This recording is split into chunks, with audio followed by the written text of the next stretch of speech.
Okay, so where are you at? How are you doing? I don't know. I I don't know what happened. I reintroduced. So prior to this, I didn't. I wouldn't keep what I consider to be bad foods in my house because I couldn't eat them. So I Yeah, just well, keep because having. you, yeah, well, that has to do with you feeling that in order for you to lose the weight, you couldn't afford to have food you enjoyed around. Right. So I started reintroducing that into my house this week, and so that's one thing I did. But yesterday I ended up binging. Mm-hmm. I don't know why. So it's kind of thrown me off Well, I a mean, little bit. let's go through it. Let's go through it with you. I mean, it's because at least I know from my own experience binging, it's always um frantic. Um, it's intense, but what we can maybe understand is that you felt bad. You felt bad you were eating the food you were eating. You felt bad that you ate too much of the food you were eating. And you feel bad because you feel like you ruined or hurt the body anyways. Is that ringing a bell? Yeah, mostly earlier in the week I almost binged, and then I realized that that feeling of that comes over me, that panic feeling of running away and eating, Mm-hmm. kind of scares me because I feel like I'm not getting any better. So just that feeling coming back kind Mm-hmm. of makes me, want to eat. When I realized that, I was able to stop. It didn't happen. Then Friday, it happened. I just ended up binging, and and now today I'm kind of hungover. Oh, from your binge. Okay, I understand that Yeah. part. I understand that. Let's go back into what I was talking about, okay? When you binged, which was yesterday, right? Yeah. Okay. So when you binged yesterday, you felt bad about what you were eating. You felt like you were doing something wrong. Yes. Okay, why? Because I wasn't hungry. That's fine. What that tells me is that you might be using the hunger scale as your next diet because you're trying to lose weight.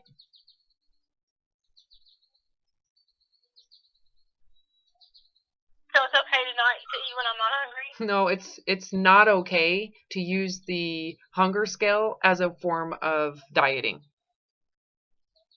What? It's okay that you're struggling. To me that's okay. To me the struggle is what happens for almost everybody. So the binging is absolutely expected. What you've done, and this is what you're going to learn, that you can't afford to even use the hunger scale as a way to protect yourself. Like the hunger scale is not your rescuer. It can't be your rescuer. It can't be your diet. So what's the difference between um if I can't eat when I'm not hungry, then how is that? How is that a diet? How is So that? I can't be both. this is a great question because there is like, how do we look at eating to hunger? Well, the way that I frame it is that it's not even yours. It's the body's regulation. It isn't your regulation. It's basically the body telling you what to do. Okay. The problem is that you might have in your mind, unconsciously, consciously, whatever it is, you are using the hunger scale as a tool it's like yours at this point, not the body's. It's mine, and it's become something that is emotional. So it's symbolic of uh you've attached some type of symbolism to the hunger scale that is about, it has something about you involved in it. So it's about you. That makes sense. So I'm using it. It's a tool. It's going to keep me safe. The hunger scale is going to help me naturally let my body lose weight. So it's actually about you. When that happens, typically then your lenience and your willingness to follow the hunger scale goes away. Because it's about you and your needs. So the entitlement to food when you're not hungry is a sign that the hunger scale is a diet to you. Okay? I don't know if that makes any sense. So the fact that you're eating outside of hunger and feel bad about it tells me that it is now being used as a tool that is self-serving. I'm going to lose weight and I'm going to gratify my need to lose weight. That is the core of the problem. The core of the problem, the rotten part of the apple, is your desire to lose weight. It doesn't even matter how big you get or how lean you get. The desire to lose weight ultimately is at the core of the issue. The stringency, the strictness then of the food restriction, the strictness, how strict you are to whatever tool you're using, which the tool would be your rescuer, the diet. You somehow created the rescuer as the diet, as the hunger scale. It became your rescuer. It became your tool to be thinner, to gratify your desire to be thinner. When that happens, the hunger scale can be flipped into your persecutor. And it's because you can't eat when you have an emotional want or desire, and that emotional want or desire gets bigger because of that. Right? We've talked about how when you feel restricted, that's the first thing that stimulates that PTSD with food, right? With restriction. So what you do to get rid of the stress and anxiety is you just eat. Okay? So the issue here is more than likely you've used the hunger scale as a form of restriction.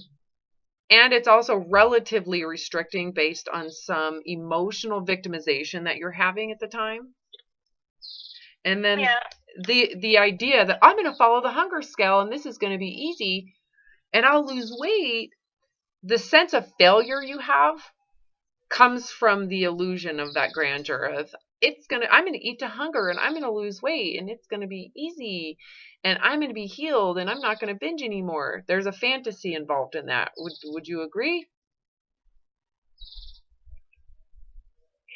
Well, it's kind of the reason I came to you because I couldn't stop eating. Because I don't know what's wrong with me. No, I can't stop eating. And so what I've taught you and what I'm actually doing, which is why you came to me, is trying to teach you the actual root of the problem, which is your desire to lose weight. It's not the food. So again, if you keep on thinking that it's a food problem, you will never recover because you're not looking at the problem. You're looking at a consequence and you hate the consequence. Right? And so this is so common. People come to me and they think that eating to hunger will help them lose weight. Eating to hunger is going to solve everything. So the hunger scale becomes your rescuer in your codependent drama triangle. You know? But if I'm not supposed to eat when I'm not hungry, how's that? Well, that your strictness to it, your extreme strictness to that, and the fact that you have feelings of guilt and shame tell me that you're using the hunger scale as your new church and religion. You know, there's a lot of grace and lenience in how I've approached the hunger scale, especially in this situation. Why aren't you, right? Why are you being so strict around your food with the hunger scale? What is it that you're trying to accomplish by being so radical about the hunger scale?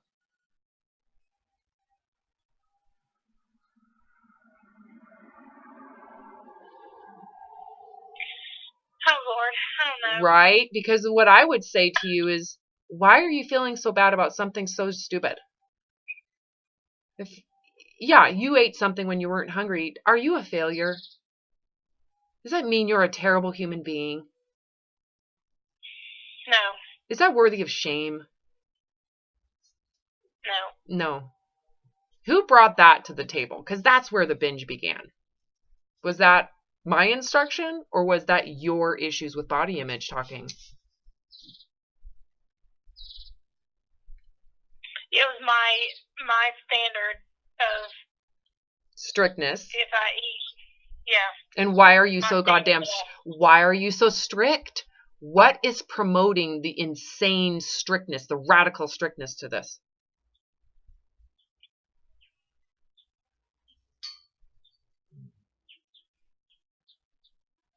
My self-worth, that I can't be worth anything if I'm not being.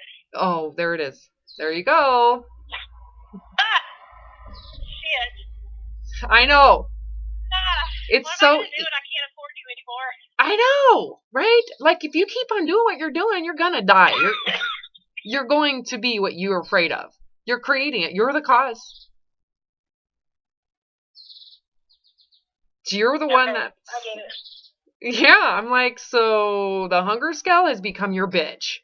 And you're basically making it your next radical diet. Because you're the radical around starvation. So you're taking the hunger scale and making it it's like it's a weapon. And you're hurting yourself with it because you've made it so sharp that even the protocol, or sorry, even the hunger scale is. So what is the protocol? How does that work in your?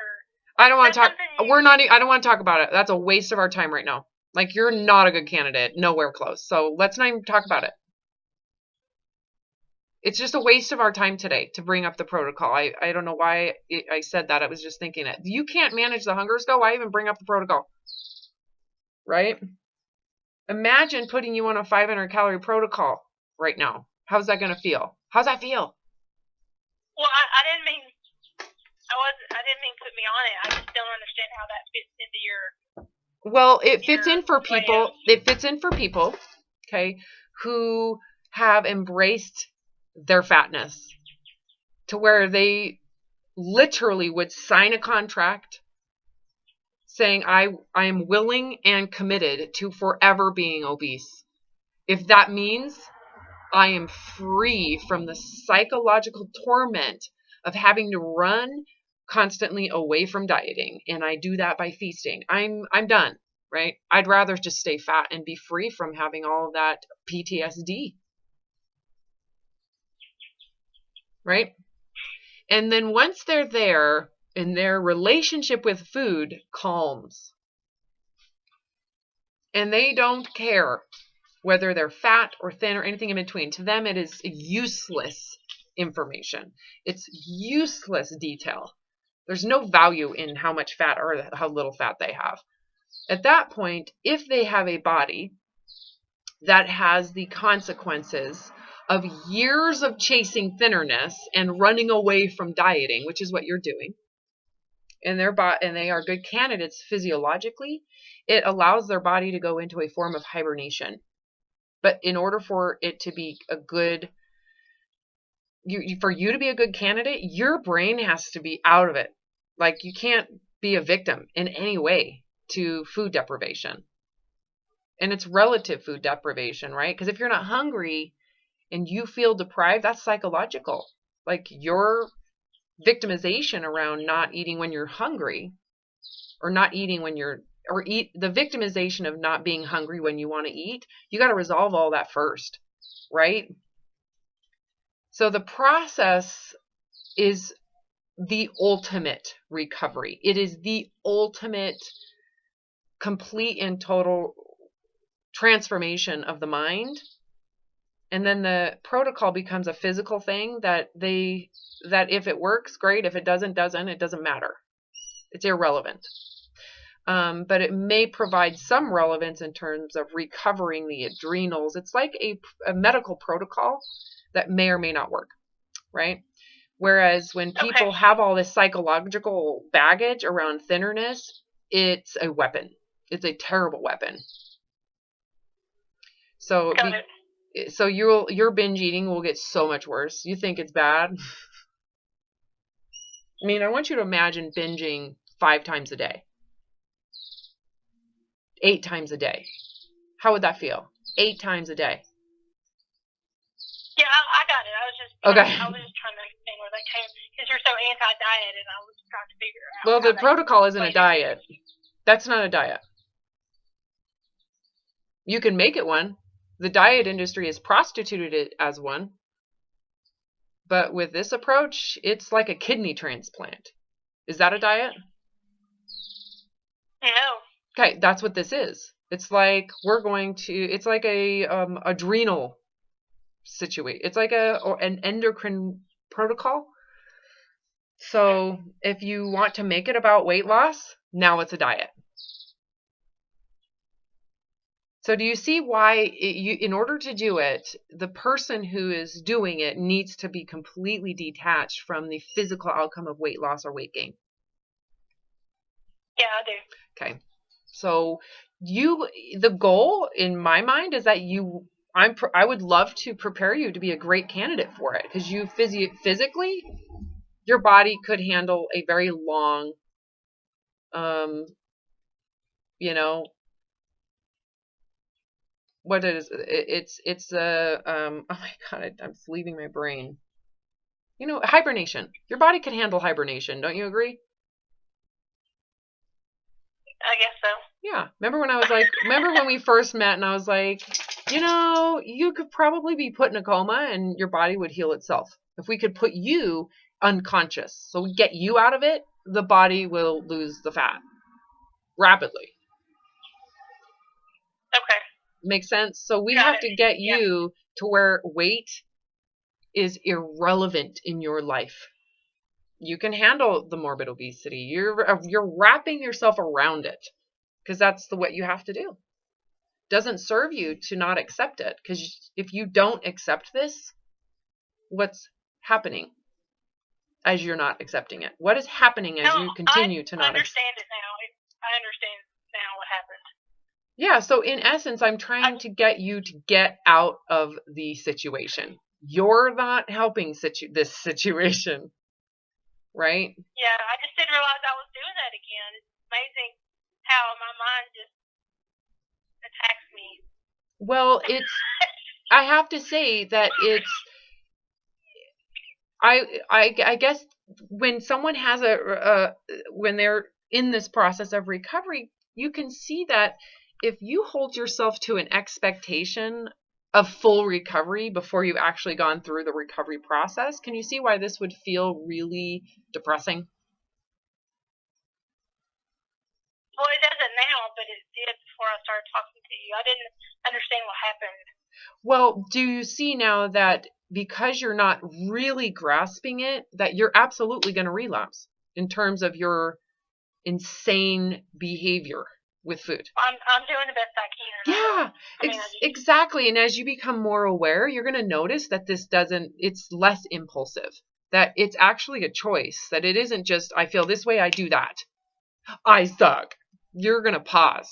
As you go through this process, you're going to start noticing, hold on, why am I being so strict? And ultimately, if I choose to have a taste of this, I'm okay with it.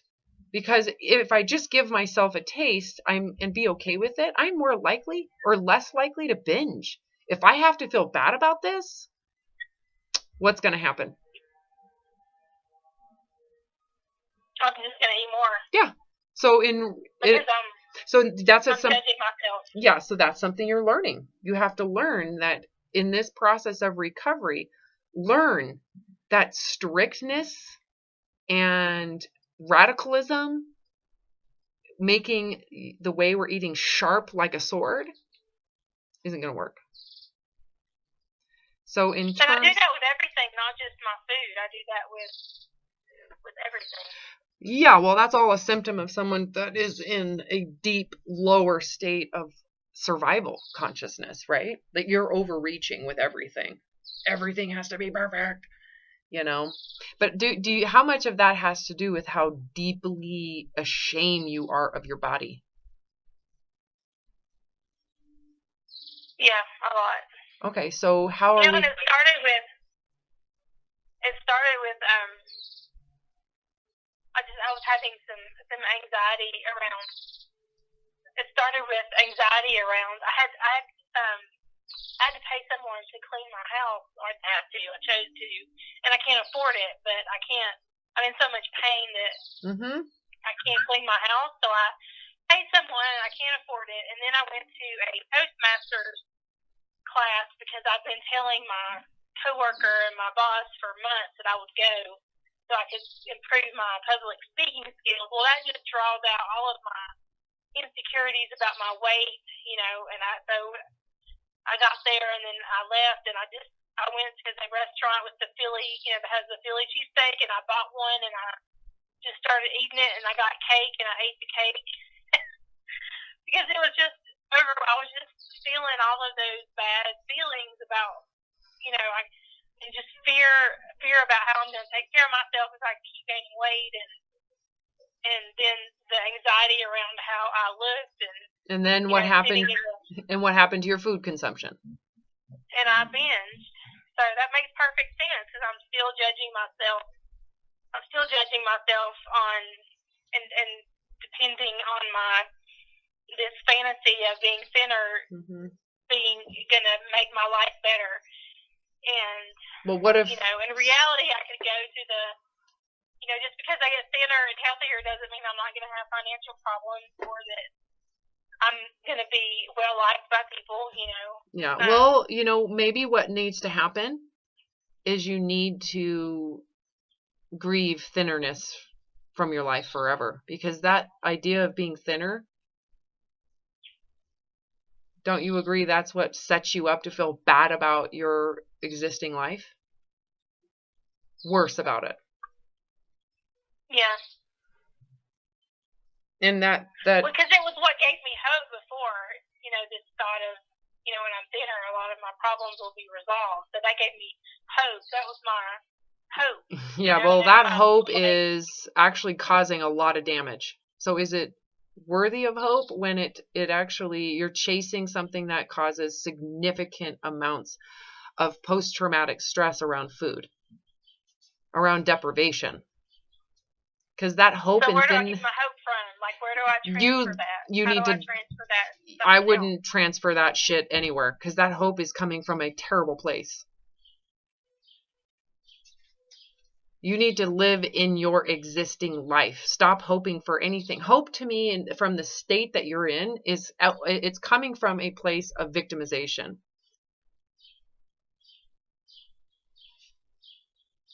I know this sounds so counterintuitive. But can you even afford to hope outside of reality anymore?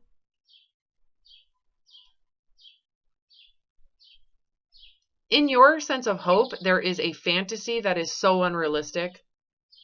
It is not, you're not grasping reality in your hope. It's not within range, if that makes sense.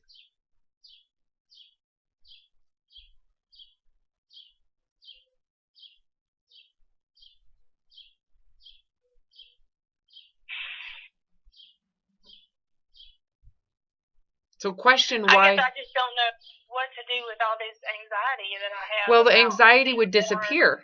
So I want you to think about this for a second, because you're having anxiety over the pressure to change things. The hope for thinnerness is what causes that anxiety.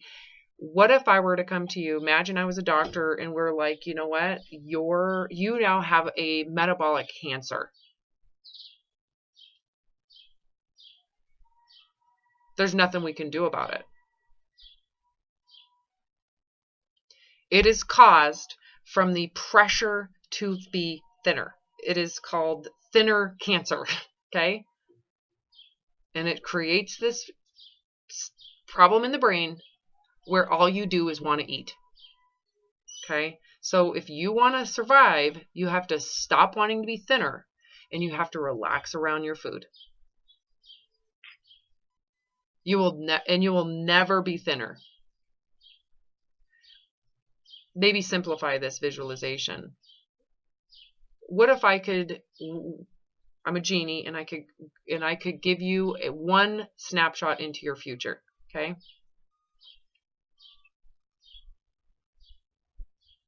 And what you get to see is what's going to happen if you keep on trying to be thinner. And what's going to happen?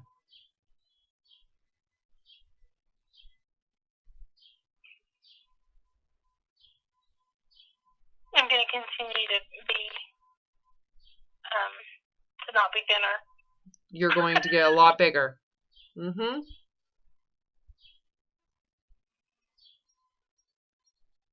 And then you're given the opportunity that, you know what, if you can just reconcile this right now and accept your weight right now, and as life is right now, just reconcile it, forgive yourself, wash your hands, and be done with this. You're going to have, at least with whatever life you have left, you'll be given the freedom of the spirit to enjoy itself, to be a part of this planet. Or you can say, I hope I'm thinner, and what's going to happen? The problem stays. You're going to get bigger, correct. And your issues with food just get magnified continuously, even though you're getting bigger. It's like the more bigger you get, the worse your food consumption is getting. Have you noticed that? Yeah. That it's not the actual food, it's your feeling worse about yourself and the magnification of your need to lose weight. It is the magnification of your need to lose weight. That is the actual. So how do I eat then? How do I eat? How do I? Well, I want to ask you that question. If you were given a second chance, how would you want to relate to food? How would you want your relationship with food to feel like?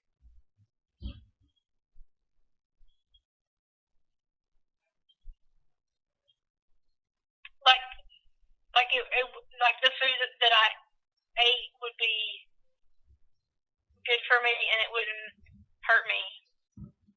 Like I could just eat and it wouldn't hurt me. Say that again? That I could eat and it wouldn't hurt me. You mean mentally, psychologically? Physically. Okay, but is that really what you want? You want to focus on food that way? You want to keep on focusing on food. If you get a do-over, you're going to focus on that? Well, that's the purpose of food is to feed your body. It's actually for pleasure. Like food in the brain, it's actually meant to be pleasurable and enjoyable. I don't know if you knew that. And it also provides nutrition. Okay, but I don't know. I'm going to ask the question again. So tell me, if you were left, like, how do you want to relate to food? How do you want your relationship to be with food? I want it to be a friend and not an enemy, and not something that's going to dictate how I am as a human being. I totally agree with you. I felt the same way. I just want to make peace with it. I just want to eat and enjoy it, and I don't want it to be more than that. I don't want it to be such a big deal. I don't want everything revolved around food. Right? Wouldn't you want it to be diminished in its importance? Like, I don't want it important to me. I want to enjoy it. I want it to be there when I'm hungry, but I don't want to need food for anything else. I don't want to be needy. I don't want to feel weak anymore without it. I want to be strong. I don't want to need it.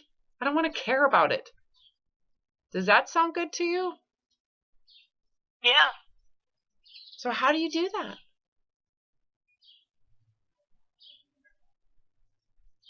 I don't know. It's going to take you, if you feel this out, the answers will come to you. You just need to really feel what the answer is. How are you going to do that? To just eat when you're hungry, enjoy the food you like, and move on. And to make food not important when you're not hungry. You know, again, it's this, I remember in myself feeling like I just don't want to think about it. I don't want food to be the center of everything. I don't want it to be the center of joy or pain. I don't want food to be important. It's only important when I'm hungry And then when I'm not hungry, I want my life to be important. I want other things to be important. And if I'm having a bad day, I need to find a way to handle that bad day. I have to develop a sense of ability, like a kid has to, like a child has to develop. How do you go to school and be judged? Well, you have to develop the ability to be okay with that and to move on and to have a sense of strength in that, right? Mm-hmm. So that's what you're being asked to do, essentially. If you want that free relationship, can you afford to continue to go to food when you feel scared? No. So you have to give it up. And it can't be because it's a diet. Because I deserve to lose weight. You got to do it because you don't want that relationship with food anymore. This has to happen no matter what weight you are, whether you're thinner or fatter or nothing. The way you relate to food needs to be completely separated from your body image. Even if you were to lose 200 pounds, you're going to have to do this. What I'm suggesting you do. Do you see that clearly? Yeah. It's not a physical I see thing. it. I don't know how clear it is because I keep thinking I see things clearly, and then I realize I don't. But Well, yeah, that's okay. I see it. I can say I see it. Well, the goal here is, as I'm presenting you these perspectives and different ways to see things, that it's opening your mind to be able to see that the way you've been doing it there's a way different ways to look at things. Like the way you've been looking at things, that might be the problem. Your way of looking at things. Yeah, absolutely. I totally agree with that. So you're going to have to do something different with the way you look at your life. And how is it going to happen? How are you going to change these views with food if you're still focusing on your weight loss and the need to lose weight and thinking that your weight is the issue, when in reality your weight is a consequence of this issue you're having with food, right? Which is a consequence of you thinking you need to lose weight. It's this enmeshed, the beginning is the belief that you need to lose weight. That's where this whole thing started. Okay. From there, you restrict food. From there is a need to entitle food. From there is weight gain, which creates the belief I need to lose more weight, which pressurizes the need to restrict food, which ultimately creates this connection with food that is so dysfunctional, as if food is your rescuer. Food will rescue me, right?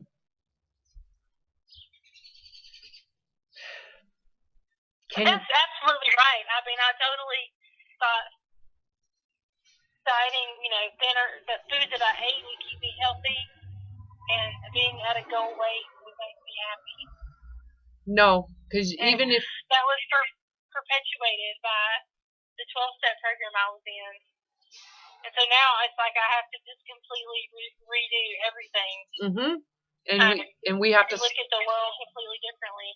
Yes, and you can't afford to continue to enable the old way of thinking if you want to recover.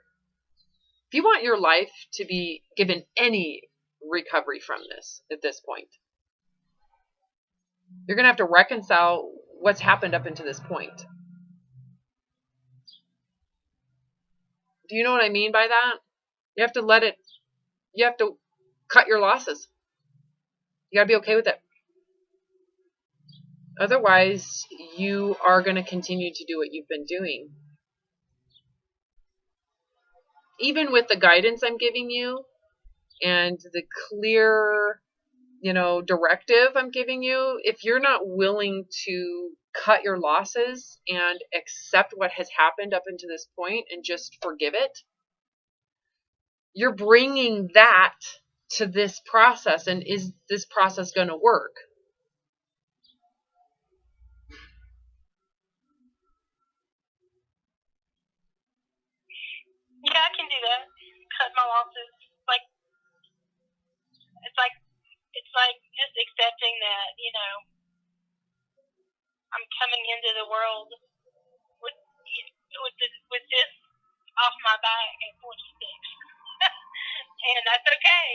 Well, the cost is that, for years. right? You've already had it for years. That's why I'm like, you just need to cut your losses and accept that this is the damages that were done with that old way of thinking. And you don't want to think that way anymore. You'd rather be a child in a child's freedom and start over than to perpetually continue to do something that is destroying your purpose in life. Like, this is not your purpose in life.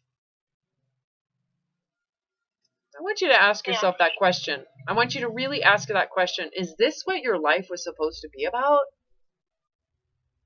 No. It's sad, isn't it? Because that's what you've made it about. It's like you went off on some weird, fucked up tangent, and it caused a lot of damages. Yeah, but I mean, it wasn't my fault. I mean, I didn't know how to take responsibility. You didn't know any better, right? You thought that trying to be thinner would make everything better. That's what you were taught. That's what you were. And how did it work out? How did that story work out?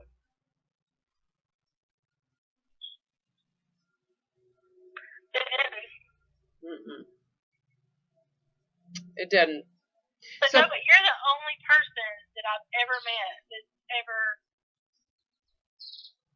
given me a solution other than diet. So you need to lose weight. If you lose weight, everything will. I mean, no one has ever said to me.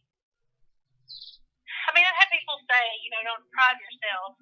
Just eat when you're hungry. But nobody ever told me that it was okay, that I could to let go of it and not worry about my weight. Well, that is. No one's ever gotten to the root cause of it, and I never, because I couldn't figure. I knew the furthest that I could. The only thing that I could ever get to, because I've been trying to. When I was 18 years old, I gained like 80 pounds in a year. I mean, my life just kind of fell apart, and I at 18, and when I was 18 years old, I was like, there is something wrong with me, and I've got to figure out what's wrong with me. Because I've got to fix this before I can have a life. Because I'm never going to be able to have a life until I figure out what's wrong with me.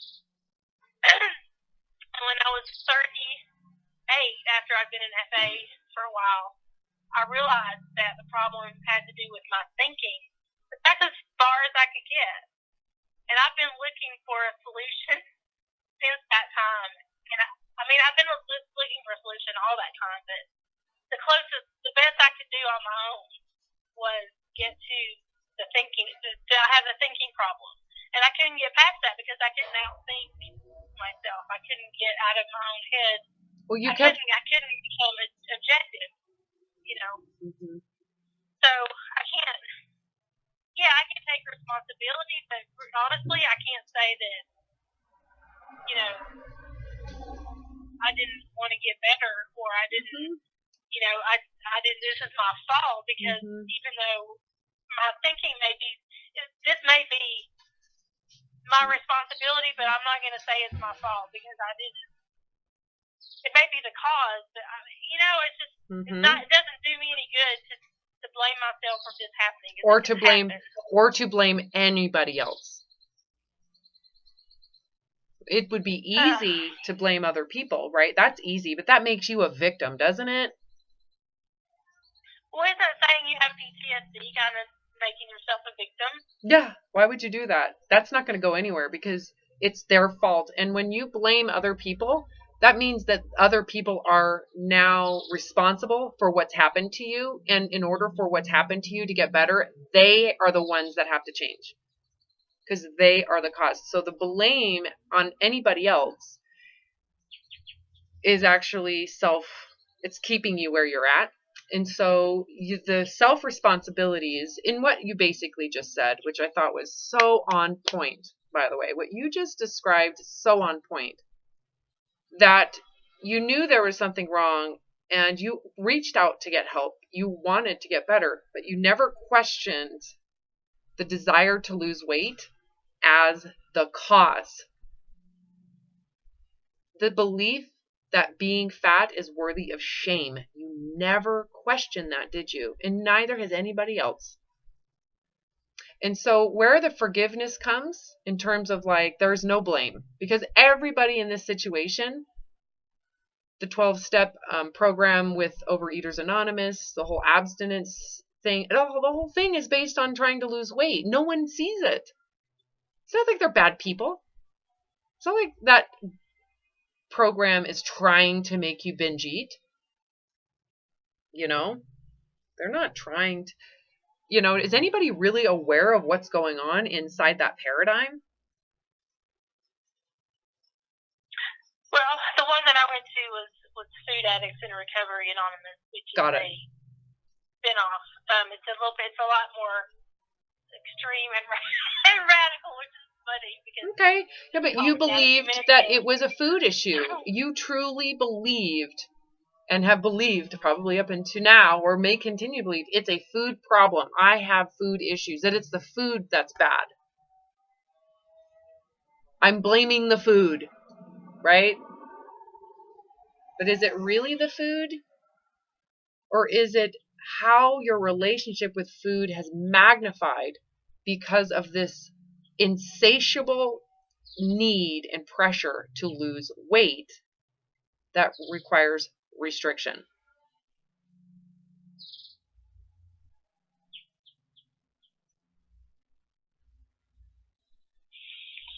Yeah. Which is it? Don't you agree that your relationship with food, the dysfunction around it, is directly linked to your constant sense of feeling deprived? Deprived of life, deprived because your body's in the way, the deprivation with the body. And the shame around my thighs, the shame around my thighs, and not feeling like I can't eat because of my thighs. Yeah, well, so you've been blaming your thighs.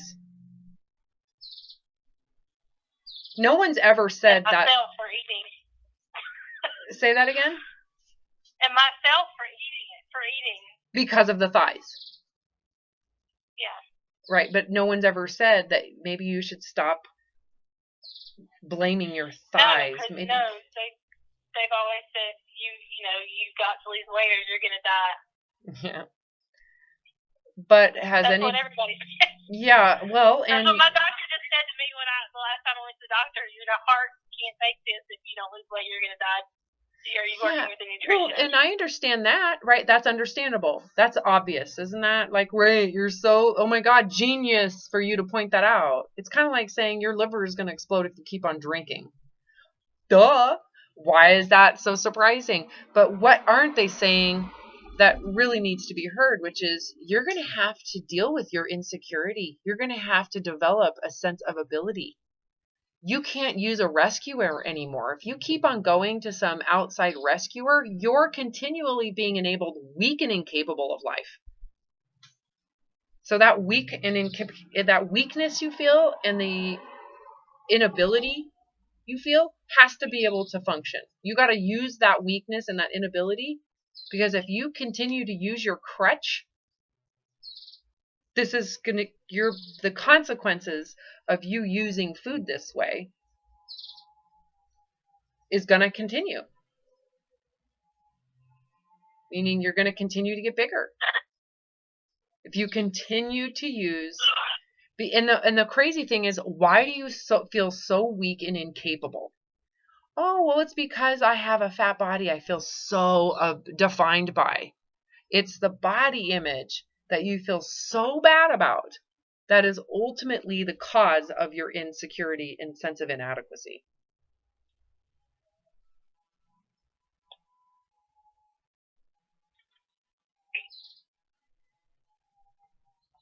So how do we simplify this? Are you following me right now? Are you getting what I'm saying?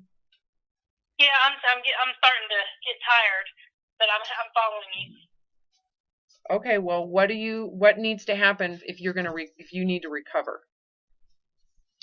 I've got to stop not giving a shit that I'm fat. Yeah, you have to accept it. You have to say, this is what I get, or I have to reconcile with this. This is it. So if soon as you say, I accept this, I will never fix it, it will never get fixed, and you have your moment of grief around the loss of your fantasies, the loss of the ease of the body, that you have physical hardship. The moment you accept that, till the day you die, till the day this body says, I'm done, okay? Accept it now. And then what that allows you to do is to make peace with your soul. What that allows you to do is just focus now on, one way that I visualized this for me is I have ruined my life already. And I might as well say that again. I'm sorry, I was laughing at your choice of words. It was funny. I'm sorry. Go ahead. No, it is funny. It's funny after the fact, right? But that's what it feels like. I've ruined my life. Do you not feel the same way? Yes. Okay, that's why you're laughing. Someone listening to this YouTube video is going to be like, what is wrong with these two? This is serious stuff, and they're laughing at it? Yes. Because I'm just amazed that you're talking to me like this, and I haven't, and I'm okay with it, because I'm really sensitive, and you're, really hardcore, and this whole time, I don't even care, and I was asking myself the other day, why do you not get so offended at the way that she talks to you? And I'm like, because she's trying to help you. She's not mean. I was just surprised that I could handle it. Well, the difference is that what you're seeking is help. You cannot afford to be enabled at this point. Can you feel that? So No, I just feel like your words are. I get pissed off sometimes, but I'm not gonna lie. But your words, they feel like medicine to me. So that's why Well, if you want to get pissed off, what happens to your recovery? It's okay. Right. I'm here with you. Good. I'm glad you're seeing that. Okay, so let me tell you what I had to do. Okay, and this helped me so much. I've already fucked everything up. I'm going to hell.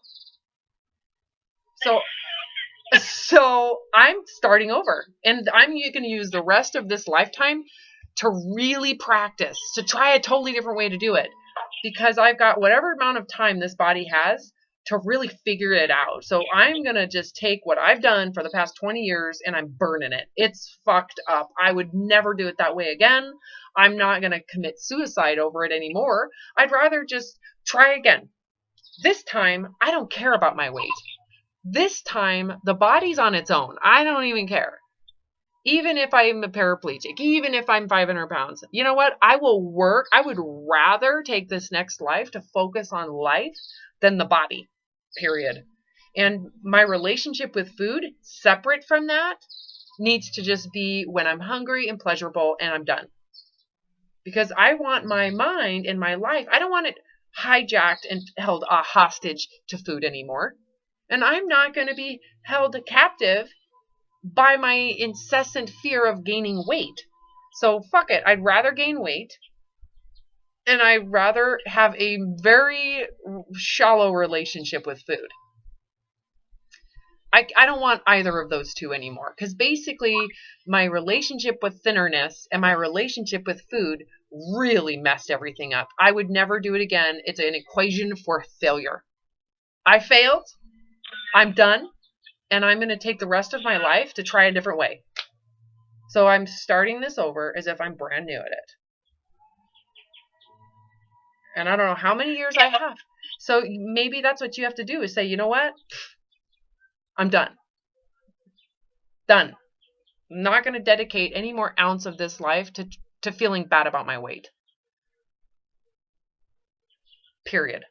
I accept it. I'll deal with it. I know how to deal with it. If there's anybody who can volunteer to be obese, it's me. I can handle this. Right? Yeah. Yeah, that's helpful. That actually is helpful for me to say. I'm already already ruined my life or already fucked it up. Even though it's See? negative, it takes the pressure off. It does. It's like, so what? So what do you have does. to lose? It really does. I really like that. I can use that and keep that in my head. Yeah. No, it worked for me. It was like, I've already ruined it. I'm going to hell. So I might as well try to be a real person now instead of a controlled fake person. I hated it anyways. You know what I mean? Yeah. So you just have to accept with this next trial, think of it as a trial period of life, that you're going to use the life this body's giving you, and you're going to do what you want to do within the boundaries of it. You're accepting that, I may not be a marathon runner. I don't want to do it anyways, but, I'm over that. I don't need to do that. I don't have to have all the physical ease that people worship.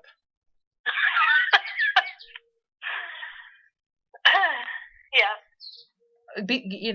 Because you don't. And you have to get to where you wrap yourself around it and say, you know what, I can handle this. And I'm one of those people that can. Not everybody can handle this. Remember that one time I was like, those people who get in terrible accidents and they have horrible disfigurement and they're really inspirational because they are accepting it and making something with their life with terrible hardship.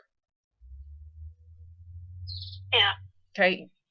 Yeah, I found something on Instagram. There was a young girl, she was like 29. She was a runner. I don't know, you may probably know who she is. I can't remember. She was a runner, a model and a runner, and she was going on some kind of marathon in California or somewhere, and she was, or someplace, and she was running this race, and there was a fire, and it burned most of her body. Yes. And her face, right? Like her whole face was burned off. Yes. She got in a car accident. Yeah. And so now she's like this. She wrote a book about it, and she married her high school sweetheart.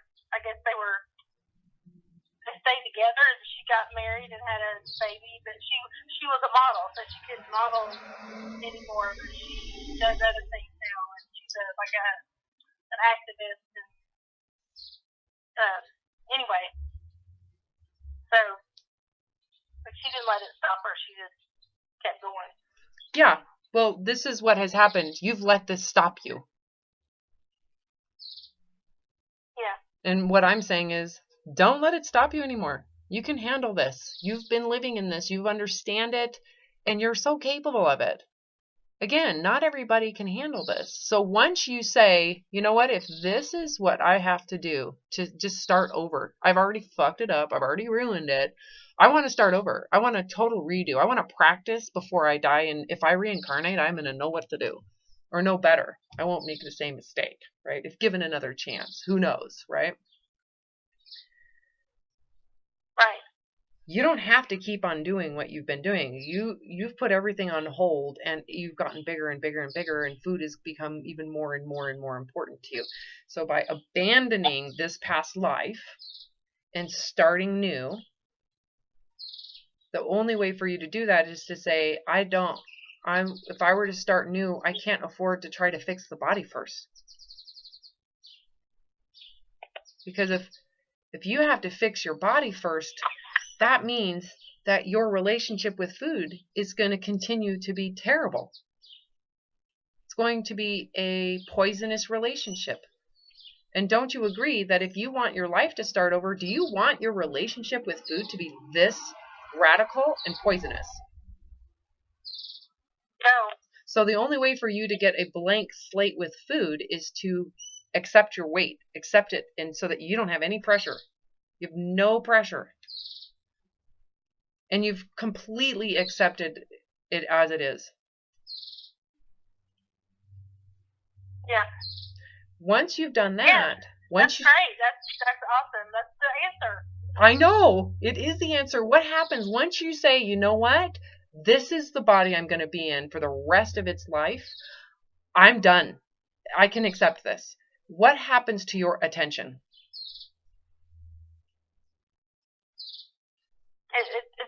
off the body, and it opened up. You feel how open that is? Yeah. It's like, yeah. So the question you have to ask now is, if given this space and opening, do you really want to pay this much attention to food?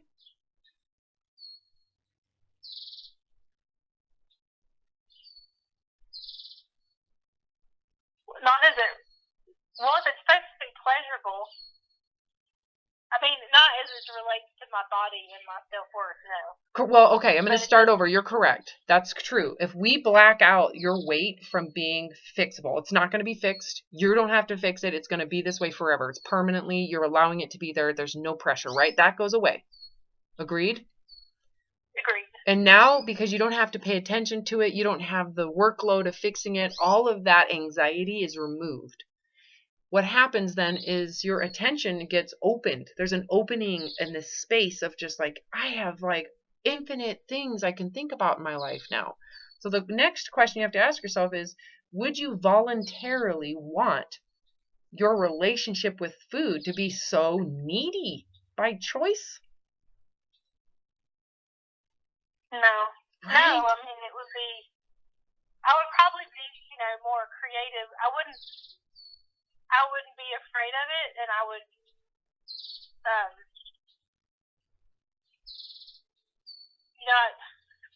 I mean, I love food. I wanted to go to. Do you want food to be as radically important if you could get a do-over? No.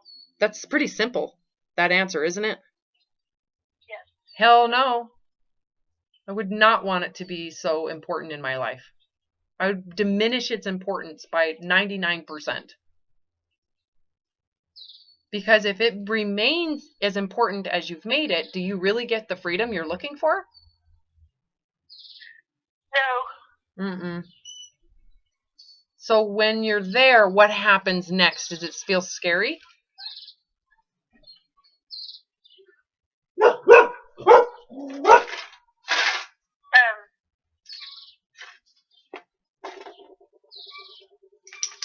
it kind of feels like, what do I do with my time? Well, yeah, you're kind of like starting your life over. It's kind of like, what do you want to do? You want to write a book? You have all that infinite space with what you can handle now, and thinking and processing, and you can be creative now. You can be creative. Create. You get to create. How does that feel and sound to you? Often. Isn't that what you've always wanted? Yeah. How does it feel? Yeah. It feels like a weight has been lifted off of me. Like, I don't have to worry about, I don't have to worry about everything that I do being judged by, like, I don't have to be at a certain weight in order to be myself. Mm-mm. You feel the separation between your body and its size and who you really are? Do you feel that there is a definite separation at this point? Yes, I do. I feel it. I have to. It's not like fully there, but it's. I just go back to that statement of, I've ruined my life. And So what do you have to lose? So right, what do I have to lose? Like, I ruined my life. It's over. So now I can just be whatever I want, because what I wanted in the past is gone. So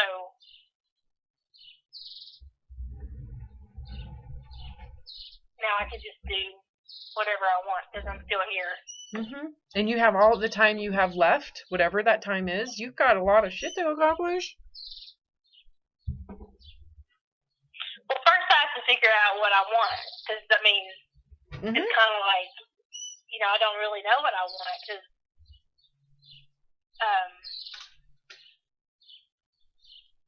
I don't know what I want. I'm like, I really don't, I'm not really an adult. I'm like, right? I felt like I was 4 years old when I went through this. I was like, I feel like I'm like a 4-year-old little kid.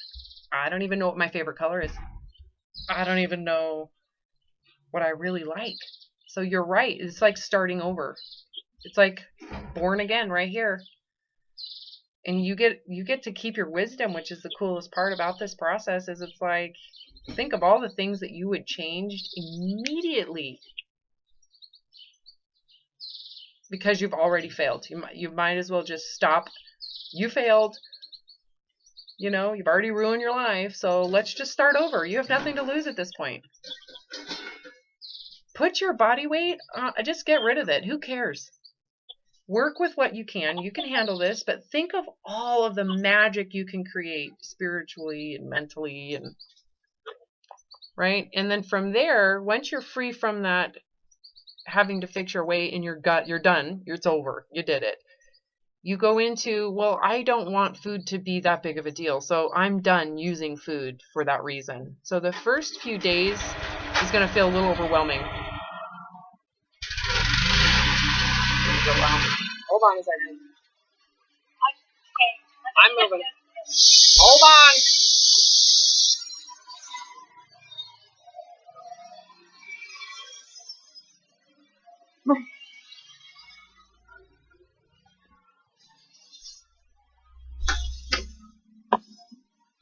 I swear, every time I go outside, it's like someone wants to, you know what they were just doing? Some guy's pulling up the concrete on the sidewalk. It's like the one time I go outside, it's either some contractor who's across the street in the main grassy area mowing the lawn or something, and today they're going to pull up concrete on the sidewalk right next to my house. It's just your luck. You seem to have a lot of issues with those people doing maintenance around your house. Right? Such a first world problem, asshole! All right, do you feel like you have some clarity right now? Yeah, I do. I feel 100 times better, and I'm back on track. Okay, you need to... when the first few times we talked, I went out and I bought furniture in my living room because I don't have any. Yes. And I bought furniture that fits me, and it's just so wonderful. Okay, it's because once you go to, you feel like, I just need to accept this and move on with my life. Move on. Yeah. What's done is done. What's done is done, and it's so forgivable. You are so forgivable. You did the best you could. You've done so much work. You went to such intense treatment programs, and you know what? Wouldn't you just rather just start over? Reconcile. Just white flag. I failed. I have fucked my life up. I am starting over. I'm done fixing my weight. Yeah. Done. Yeah, I love that. I love that. It's very freeing. Well, and what happens is you're no longer, you just no longer manage it. It's like, if the body wants to do what I'm not going to think about it anymore. It can do it the hell it wants. I'm done. I'm not going to waste an ounce more of this life on hold for this. Right. And you begin fresh. Like you said, it's like, I don't even know what I like. Yep, you get to figure it out, and it's infinite. And if you try something you don't like, you don't have to keep on doing it. You know? Yeah, I guess that's the scary part, is trying to figure out, you know. What's more scary, what you're doing or the infinite possibility and vulnerability? Which is scarier, continuing to do what you've been doing or going into the freedom of vulnerability and figuring something out? Well, this way is much more interesting. Right. You know, and it's much. I feel like I'm a much more interesting person this way, you know, than the old way, and you know, so I like myself better this way. Well, you're real. You're being truthful this way. You're like your real. Yeah. You're actually the real you. Mm-hmm. And this is the real you. Whatever that is. Yeah, whatever that is. This is the real you. If you were thinner, if you were fatter, if it doesn't matter. It says this is the real you. This is who you should have been this whole time. And so you just become that. You just let that come out. And you know what? Sure, you have a body that needs a lot of assistance and help, and that's fine too. You just accept it. This is it. I've reconciled that. And, you know, you recreate your whole life. You just redo the whole thing. It's a complete do-over. I do not want food to be as important. I don't want to have to use food if I'm feeling sad. I would rather just feel sad and just find out and figure out what I really need, you know? So you kind of do start over in a juvenile state of being and presence, and you just care for yourself differently now. Right. And that's part of it, is taking care of myself and not, you know, it's, and not listening to and not letting myself fall into what other people think of me. And, you know, allowing myself the grace, that's your word, of being who I am and letting other people be who they are, even if they don't agree with who I am. Right. Don't you agree that right there is huge? Yeah, that's a big part of it. Oh, it's because huge. I want to fit in, and I want, you know, I can't deny that I want to be a part of, you know, have the social life and all that kind of stuff. Yeah, but you can't afford can you afford to change who you are for other people anymore? Right. But I can't change who I am in order to have that. I have to find people that who love you. Yeah. And that's not easy. So, but you know, that's just part of it. So, yeah. Well, you tell me this: is what you've been doing easier, or would it be easier just to wait for people who really care about the authentic you? Again, what you need to keep in mind, what you're getting rid of is it's terrible. I mean, what are the words? How can we describe how terrible it is? How horrible is it? It's a nightmare. So it's like, wouldn't you rather just be rejected by someone who doesn't get it? Isn't that easier? Wouldn't it just be easier for someone who really doesn't understand to mock you and walk away? I'd rather that than to go back into that hell, total dark space of hell. You know, and so what you said is so true. It's so on target. You are so on target right now. And it's not me who's on target. You're the one who's on target. You're totally starting to click. Things are starting to line up for you. Can you feel it? Yeah. Recovery starts with letting go of the thinner ideology and accepting what you have, reconciling it, forgiving it, allowing it to be white flag. I fucked it up. I failed. And I'm not continuing to do this anymore. It's over. I am starting over. And if this is what I got to start over with, fine. I'd rather start over with this than to keep on doing what is so psychologically and spiritually horrible. It's starting over. I've reconciled. Wash your hands and walk away. How's that feel? Feels awesome. I have all this energy now. Well, because you get a sense of freedom, but it has to become something that is a decision on your part. Like you have to go internally and you have to decide, I am done. I am okay with this way. I accept that it won't be accepted by everybody. I accept that it's going to be harder. I'm accepting all of the damages because once I accept it and it doesn't have to get better or fixed from here, my whole life can be created from this point. Yeah, I think that's the only thing I have to, the part about accepting that, I have to be willing to be rejected by other people and who don't and they don't get it. Be okay with that. So I just have to prepare for that. Yeah, and do it ahead of time. Okay. Yep, do it in your mind ahead of time so that you don't expect it to be accepted. Just don't expect it. Just be like, I understand. People don't understand this. They have all sorts of ideas that they think this is about. And you know what? I have compassion for them. So, all right. I'm going to stop recording.